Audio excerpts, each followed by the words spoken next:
जब मैं जेल से रिहा हुआ तो गेट पर एक दर्जन से ज्यादा आलीशान कारें खड़ी थीं।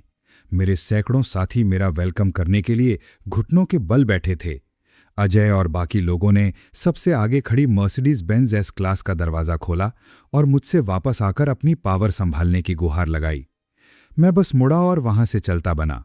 बस इतना ही कहा कि अब से ड्रैगन रिवर पार करना मेरे बस की बात नहीं है। 15 साल पहले मैंने अकेले ही उस नदी के किनारे जंग लड़ी थी। हजारों लोगों के खून से नदी का आधा हिस्सा लाल हो चुका था। पूरी दुनिया मुझे ड्रैगन रिवर क्रॉसर के नाम से पूछती थी। मेरी गर्लफ्रेंड जो उस वक्त प्रेग्नेंट थी, जब जेल में मुझसे मिलने आई तब मुझे पता चला कि मैं बाप बनने वाला हूं। मेरे क्रिमिनल रिकॉर्ड की वजह से कोई भी कंपनी मुझे जॉब पर रखने को तैयार नहीं थी। मैं अपनी बेटी से दोबारा मिलने के लिए मरा जा रहा था, जिसे मैंने 15 सालों से देखा तक नहीं था। मेरी वाइफ ने शिकायत की कि स्कूल की कैंटीन का मालिक बहुत ही घटिया इंसान है। वो अक्सर बच्चों को सड़ा हुआ मांस खिलाता था और सारी कंप्लेंट्स को कूड़ेदान में डाल देता था। इसलिए मैंने स्कूल के गेट पर ही लंच बॉक्स बेचने का स्टॉल लगाने का फैसला किया। चूंकि लंच सस्ते और टेस्टी थे, इसलिए बहुत से स्टूडेंट्स ने मुझसे खाना खरीदना शुरू कर दिया। लेकिन मेरी बेटी अनन उतनी शरीफ नहीं थी जितना मैंने सोचा था। इतनी छोटी उम्र में ही वो कुछ छपरी लड़कियों के साथ घूमने लगी थीं। मुझे देखते ही वो जोर जोर से हंसने लगी।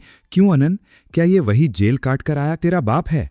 अंकल, हमने सुना है कि उस वक्त आपने कबाड़ चुराया था और फिर बिजली के तार काट दिए थे और 15 साल तक सबको बेवकूफ बनाया। तुम इतने बड़े लूजर कैसे हो सकते हो? अनन को बहुत शर्मिंदगी महसूस हुई। वो मेरे पास आई और बोली, क्या आप मुझे एम्बैरस करना बंद करेंगे?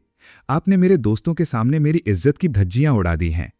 मैंने कोई बहस नहीं की, बस उसे लंच बॉक्स पकड़ा दिया। तुम्हारी माँ ने कहा था कि तुम्हें कैंटीन का खाना पसंद नहीं है, ये सब तुम्हारा फेवरेट खाना है, यहां से दफा हो जाओ। अनन ने गुस्से में वो लंच बॉक्स मेरी तरफ फेंक दिया। वो गुस्से से कांप रही थी। मुझे शर्मिंदा मत करो, तुम उस घटिया जुर्म के लिए जेल गए और मुझे एक अनाथ बच्चा बना दिया। हर कोई मुझे सताता था। अब जाकर कहीं मेरे कुछ दोस्त बने हैं और तुम यहां भी मुझे नीचा दिखाने आ गए। लड़कियों में से एक हंसी और बोली, अंकल, क्या आपने अपील करने की नहीं सोची? मेरे भाई ने किसी की टांग तोड़ दी थी, जज ने उसे सिर्फ 3 साल की सजा दी, लेकिन एक मामूली आदमी को 15 साल की सजा। भाई साहब, ये तो एकदम फनी है। वो सब फिर से ठहाके मारकर हंसने लगीं। मेरा असली गुनाह तो यह है कि मेरी पत्नी ने बच्चों को कभी सच बताया ही नहीं। मैं किसी को यह बता ही नहीं सकता कि वो मेरी बेटी है, वरना हजारों दुश्मन पैदा हो जाएंगे। मैंने अपने चेहरे से खाने के टुकड़े पूछे। देखो बेटा, जेल जाना कोई गर्व की बात नहीं है। तुम सबको बस मन लगाकर पढ़ाई करनी चाहिए। मैंने एक और लंच बॉक्स निकाला और अनन को दे दिया। उसने दांत पीसते हुए कहा, तुम्हारे जैसे डरपोक बाप का होना ही सबसे शर्मनाक बात है। तभी कैंटीन का मालिक कुछ गुंडों को लेकर धमकी भरे अंदाज में मेरी तरफ बढ़ा। उसने एक लंच बॉक्स उठाया और उसे जमीन पर पटक दिया। मेरी कैंटीन का बिजनेस चुराने की कोशिश कर रहे हो, है ना? क्या मैंने तुम्हें बताया नहीं था? अगर तुमने यहां दोबारा पैर भी रखा तो मैं तुम्हें जान से मार दूंगा। मैं लंच बॉक्स उठाने के लिए नीचे झुका। माफ कीजिए, मैं अभी साफ कर देता हूं। कैंटीन के मालिक ने मुझे जोरदार लात मारी। मैंने तुझे कितनी बार मना किया है? अनन ने मुट्ठियां भींचकर मुझे घूरा। मैं जानता था कि वो उम्मीद कर रही थी कि मैं पलटवार करूं, पर मैं अब और दंगा फसाद नहीं चाहता था। मैंने ईमानदारी से कैंटीन के मालिक से कहा, मिस्टर वैंग, हम भी 15 युआन में मील बेचते हैं, जो आपके दाम से कम नहीं है, तो बिजनेस कैसे चुराया? बच्चों को बस अच्छा खाना चाहिए। ओह, तो तेरा मतलब है मेरी कैंटीन का खाना खराब है? अब मैं देखता हूं तेरा खाना कैसा है। उस ग्रुप का लीडर एक हट्टा कट्टा आदमी था।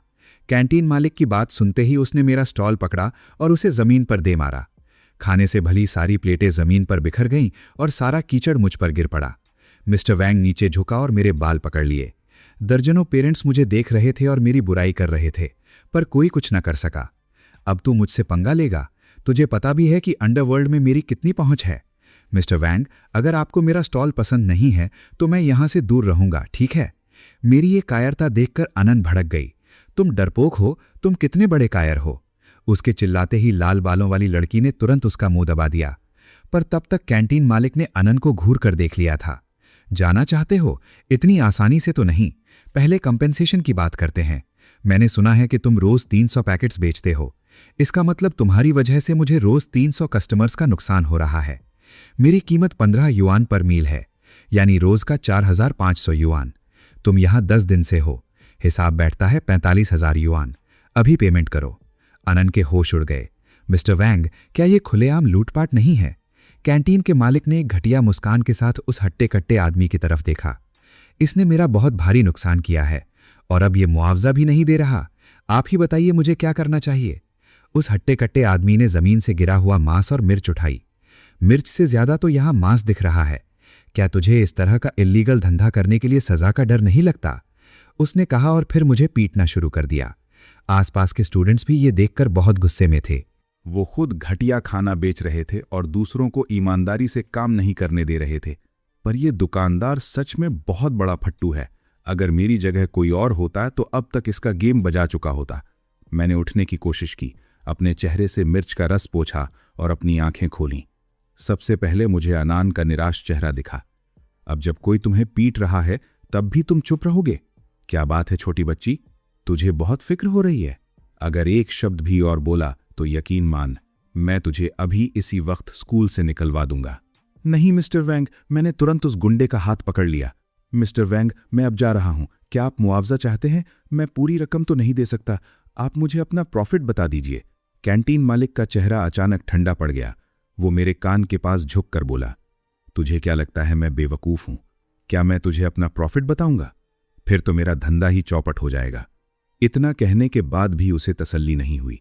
उसने मेरे चेहरे पर 2 जोरदार थप्पड़ जड़ दिए। मुझे दोबारा पिटते देख अनान चिल्लाई, आखिर कब तक तुम इस तरह अपनी बेइज्जती कराते रहोगे? कैंटीन मालिक अनान की बकबक से तंग आ चुका था। उसने गुस्से में अपने आदमी से कहा, जाओ और उस बदतमीज लड़की को घसीट कर यहां लाओ। उस हट्टे कट्टे आदमी ने अनान की तरफ कदम बढ़ाए। लाल बालों वाली लड़की डर के मारे तुरंत पीछे हट गई और चिल्लाने लगी कि उसका अनान से कोई लेना देना नहीं है। मैं घबरा गया और अनान को बचाने की कोशिश की, पर कैंटीन मालिक ने मेरी कमीज पकड़ ली। मैंने सिर्फ एक कमीज पहनी हुई थी और उसके खींचने से वो चिथड़े चिथड़े हो गई। मेरा टैटू तुरंत सबके सामने आ गया। क्षितिज गर्भ, बोधिसत्व। उस हट्टे कट्टे आदमी की आंखें फटी की फटी रह गईं।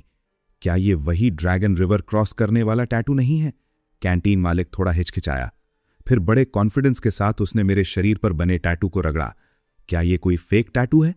उसने उसे जोर जोर से रगड़ा, पर उसे मिटाना मुमकिन ही नहीं था। तू बस सड़क किनारे टिफिन बेचने वाला एक मामूली आदमी है। तेरी हिम्मत कैसे हुई खुद को ड्रैगन रिवर क्रॉसर कहने की? उस गुंडे ने अपने मालिक से घबराकर पूछा, भाई क्या सच में ये वही है? सुना है वो हाल ही में जेल से छूटा है। कैंटीन मालिक ने आंखें घुमाईं। युआंडा ग्रुप की चेयरमैनशिप सालों से खाली पड़ी है। तुझे लगता है कि वो इतनी बड़ी चेयर छोड़कर यहां लंच बॉक्स बेचने आएगा? फिर उसकी नजर मुझ पर पड़ी। तू सच में बहुत बड़ा खिलाड़ी है। पुराने जमाने में गूज यांग लोंग ने अकेले हजारों को ढेर कर दिया था और तू तो बस एक निकारा इंसान है। उसने अपना फोन निकाला और मेरी फोटो खींच ली। अब तेरा काम तमाम। मैं तेरी ये फोटो युआंडा ग्रुप में अपने दोस्तों को भेजूंगा। वो अभी यहां पहुंच रहे हैं। बेटा अब तू गया काम से। अनान को लगा कि टैटू की वजह से मामला बिगड़ गया है, इसलिए उसने तुरंत अपने दोस्त का एक कपड़ा मुझे पहनने के लिए दिया। फिर एक डरे हुए चेहरे के साथ मेरी तरफ देखते हुए बोली, ये किस तरह का टैटू है? मैंने जबरदस्ती मुस्कुराते हुए उससे कहा, बेटा तुम घर चली जाओ। अचानक अनान चिल्लाई, तुम तो एक कबाड़ चोर हो। ये किस तरह का क्षितिज गर्भ बोधिसत्व का टैटू है? क्या तुम्हें पता है कितने लोग ड्रैगन सबड्यूइंग डीमन किंग बनने की कोशिश में युआंडा ग्रुप के हाथों मारे गए हैं? भागो यहां से। मैं अनान को बस देखता रहा। क्या वो वाकई मेरी फिक्र कर रही थी? भले ही वो मुझे एक फालतू बाप समझती हो, पर वो नहीं चाहती थी कि मुझे कुछ हो। उसके चेहरे पर यह डर देखकर मेरा गिल्ट और भी बढ़ गया। कैंटीन के मालिक ने मुझे दबोच लिया और कहा, भागने की सोचना भी मत। मैं तो तुझे सिर्फ सबक सिखाना चाहता था, पर तुझे तो मरने का ही शौक है। तभी उसका फोन बज उठा। उसने बड़े एटीट्यूड में फोन उठाया। हाँ भाई, ये आदमी बहुत ही फालतू है। मैंने इसकी अच्छी धुलाई कर दी है। क्या तुम आ रहे हो? तुमने क्या कहा? युआंडा का पूरा बोर्ड ऑफ डायरेक्टर्स यहां आ रहा है? वो अचानक मुझे हैरानी से देखने लगा। उस हट्टे कट्टे आदमी ने अविश्वास से पूछा, भाई क्या तुम इसे जानते हो? मैं भला इस तरह के किसी ऐरे गैरे को कैसे जान सकता हूं, लेकिन उन्होंने अभी फोन किया और कहा कि वो बस पहुंचने वाले हैं। उस हट्टे कट्टे आदमी ने लंबी सांस ली। वफादारी का क्या गजब डिस्प्ले है। सिर्फ अपने बॉस का रूप धरने की वजह से ये सब मुसीबत में फंस गए। कैंटीन मालिक ने ठंडे लहजे में कहा, मुझे लगता है ये सब उस बड़े आदमी के डर की वजह से है। ये लोग किसी भी मामूली आदमी को बर्बाद कर सकते हैं। कमीने। इन्होंने उस माँ बेटी को 15 साल तक सताया है। प्लीज किसी को मत बुलाओ। वो तो बस एक मामूली कबाड़ चोर था। उसे क्रॉसिंग रिवर ड्रैगन के बारे में कुछ भी नहीं पता था। 15 साल पहले वो बहुत भोला था। जेल जाने तक उसने उस बड़े आदमी की कहानी तक नहीं सुनी थी। वो कोई नकल नहीं कर रहा था, ये महज एक इत्तेफाक था। कैंटीन का मालिक एक पल के लिए सन्न रह गया, फिर वो पागलों की तरह हंसने लगा। कबाड़ चोरी के लिए जेल, इससे ज्यादा शर्मनाक अपराध और क्या हो सकता है। अनान बहुत शर्मिंदा लग रही थी, लेकिन फिर भी उसने मेरा हाथ पकड़ा और मुझे बाहर खींचने की कोशिश की। बॉस वैंग ने तुरंत अपने आदमियों को हमारा रास्ता रोकने के लिए कहा। तुझे क्या लगता है निकलना इतना आसान है? युवांडा ने साफ ऐलान किया है कि जो भी क्षितिज गर्भ का नाम इस्तेमाल करेगा वो सीधा उनसे दुश्मनी मोल लेगा। अनान रो पड़ी। मुझे फर्क नहीं पड़ता कि उसके साथ अन्याय हुआ था या नहीं। अगर आज तुम्हारी जान चली गई तो अगले जन्म में दूसरों के बिजनेस में दखल मत देना। अनन एकदम हताश थी। उसने घबराकर अपनी सहेलियों की तरफ देखा। क्या तुम लोग मेरी मदद नहीं करोगे? पूरे ग्रुप में किसी की भी बोलने की हिम्मत नहीं हो रही थी। लाल बालों वाली लड़की बोली, क्या हम सच में पक्के दोस्त हैं? अनन दंग रह गई। हमने दोस्ती की कसम खाई है। अगर तू सच में अच्छी बहन है तो अपने लफड़ों में हमें मत घसीट। तूने इतनी बड़ी मुसीबत खड़ी कर दी और अब हमें दोस्ती की दुहाई दे रही है। मजाक तक तो ठीक है, पर तेरे साथ मरेगा कौन? मैं युआंडा ग्रुप को नाराज नहीं कर सकती। मैंने तुमसे उनके खिलाफ जाने को नहीं कहा। मैं बस विनती कर रही हूं कि हमें यहां से निकलने में मदद करो। पर उसकी सहेलियां चुप रहीं। मुझे पता था कि इस वक्त अनन की दुनिया उजड़ चुकी होगी। मुझे उस पर बहुत तरस आ रहा था। मैं उससे 15 साल पहले मिला था। मुझे पता था कि अनन ने सालों तक बहुत जुल्म सहे होंगे। वो अब और जुल्म नहीं सहना चाहती थी, इसीलिए उसने इन लड़कियों के साथ मिलकर एक फेक बॉन्ड बना लिया था। हताशा में अनन ने भीड़ को चीरते हुए आगे बढ़ने की कोशिश की, लेकिन उसका कमजोर शरीर इन लोगों का मुकाबला कैसे करता? ओए छोटी लड़की, क्या तू चुप नहीं रह सकती? कैंटीन मालिक ने गुस्से में हाथ उठाया और अनन को थप्पड़ मारना चाहा। थप्पड़ अनन के चेहरे पर लगने से पहले ही मैंने उसका हाथ हवा में ही दबोच लिया। कैंटीन मालिक के होश उड़ गए। तेरी हिम्मत कैसे हुई पलटवार करने की? मैंने तुझे बताया था कि मैंने बहुत दिनों से हाथ नहीं उठाया है, तो छोड़ इसे। मैंने सिर हिलाया। मुझे फर्क नहीं पड़ता कि तू मुझे कैसे मारता है, लेकिन अगर तूने उसे छुआ तो मैं तुझे जिंदा गाड़ दूंगा। मेरी आवाज बहुत धीमी थी, डरावनी भी नहीं, पर उसकी कलाई पर मेरी पकड़ की ताकत ने उसके चेहरे का रंग उड़ा दिया। ये सुनकर कैंटीन मालिक पहले तो हैरान हुआ, फिर मानो उसने दुनिया का सबसे घटिया जोक सुना हो। वो घमंडी हंसी हंसने लगा। एक 2 कौड़ी का आदमी जो टिफिन बेचता है, वो मुझे धमकी दे रहा है। बड़ा इंटरेस्टिंग है।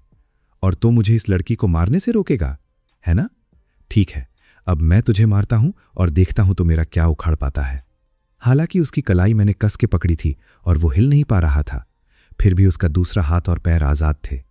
उसकी आंखों में एक वहशी चमक आई और बिना किसी हिचकिचाहट के उसने अपना पैर उठाया और पूरी ताकत से अनन के पेट में लात मारी। लेकिन मेरी स्पीड उसके इरादों से कहीं ज्यादा तेज थी। जैसे ही उसने अपना पैर उठाया, ऐसा लगा मानो वक्त थम गया हो। मुझे बस उसके गंदे जूते का तलवा और उसका खौफनाक चेहरा दिखाई दे रहा था। बिना सोचे समझे मेरे दूसरे पैर ने उसके घुटने पर, यानी उसके सपोर्ट करने वाले पैर पर जोरदार वार किया। वो एक पल में अपना बैलेंस खो बैठा और कीचड़ की तरह जमीन पर गिरते हुए चीख उठा। कैफेटेरिया का मालिक इतने सारे लोगों के सामने अपनी बेइज्जती और अपमान से लाल हुए चेहरे के साथ किसी तरह उठ खड़ा हुआ। मैं तुझे अभी अपाहिज कर दूंगा, तेरे हाथ पैर तोड़ दूंगा और फिर देखूंगा कि तेरा ये एटीट्यूड कहा जाता है। उसके बोलने से पहले ही ब्याओ नाम का वो हट्टा कट्टा आदमी अपने गुंडों के साथ भयंकर एक्सप्रेशंस के साथ मेरी ओर दौड़ पड़ा। संख्या में कम होने के बावजूद वे बेहद शांत थे। अफरा तफरी का फायदा उठाते हुए अनान ने मेरा हाथ पकड़ा।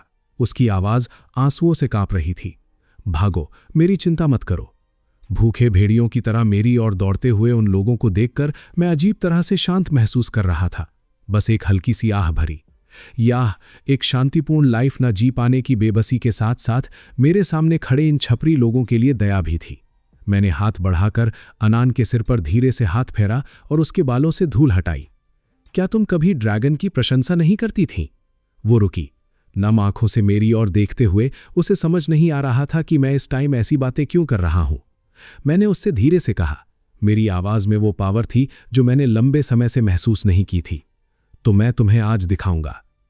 वो हट्टा कट्टा आदमी पहले ही मेरे सामने आ गया था।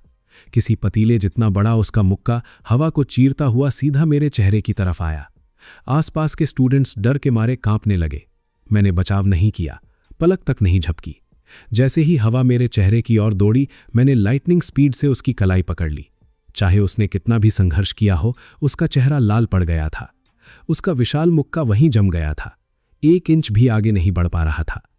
उस गुंडे की आंखों में शौक और दर्द साफ दिख रहा था। उसे ऐसा लगा जैसे मेरी वजह से उसकी कलाई की हड्डियां चूर चूर हो जाएंगी।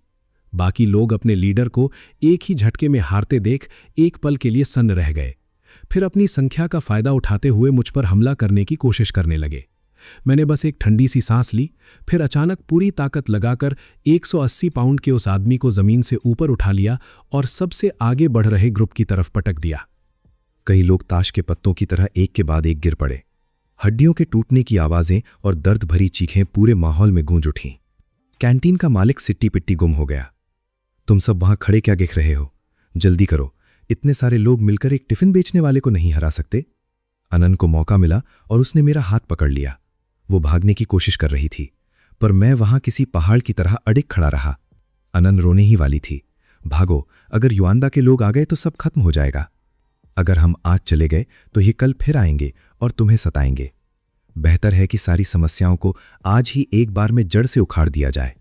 मेरी आवाज एकदम शांत और डरावनी थी। नदी पार करने वाले एक असली खिलाड़ी का यही लॉजिक होता है, मसले को हमेशा के लिए खत्म कर देना। अनन ने घबरा कर कहा, लेकिन वो युआंदा ग्रुप से हैं। बड़ी बड़ी बातें मत करो, पहले अपना ख्याल रखो, मैंने धीरे से कहा। वो पूरी तरह हैरान थी, अविश्वास और उलझन भरी नजरों से मुझे देख रही थी। उसे समझ नहीं आ रहा था कि ये क्या लेवल चल रहा है। जिस पल मैंने अपनी चाल चली, मुझे पता चल गया था कि आज मैं इसे और छिपा नहीं सकता। जिस साधारण जिंदगी का मैंने सपना देखा था, वो अब सिर्फ एक सपना रह गया था। तभी मैंने एक लंबी सांस ली। मेरा दिल कड़वाहट और गिल्ट से भर गया। मुझे माफ कर देना, मैंने अनन के आंसू पोंछते हुए कहा। उसे इस तरह बेतहाशा रोते देख मेरा दिल किसी जहरीले नाग की तरह डस रहा था। तभी गाड़ियों का काफिला रुका। दरवाजे एक साथ खुले और काले सूट्स में करीब 100 आदमी एक खतरनाक औरा के साथ बाहर निकले। उनके कदम ताल एकदम परफेक्ट थे, चेहरे गंभीर थे और वो सब सीधे मेरी तरफ बढ़े। कैंटीन का मालिक एक पालतू कुत्ते की तरह उनके पास दौड़ा और चापलूसी करने लगा। यही वो आदमी है जिसकी इतनी हिम्मत। इसने बड़े आदमी होने का नाटक किया। मैंने तो बस युआंदा ग्रुप की इज्जत के लिए इसे सबक सिखाना चाहा, पर यह कमीना पछतावा करने के बजाय बदतमीजी पर उतर आया और मेरे आदमियों को घायल कर दिया। वहां मौजूद हर कोई इस खतरनाक माहौल को देखकर दंग था और आपस में खुसफुस करने लगा। भाई साहब, ये तो एकदम मूवी जैसा सीन है। इस स्टॉल वाले का तो आज बुरा हाल होने वाला है। ये बड़े बड़े लोग जो बिजनेस न्यूज में दिखते हैं, वो यहां एक मामूली लफड़े के लिए आ गए हैं। ये तो अनबिलीवेबल है। जरा उनके लीडर को देखो,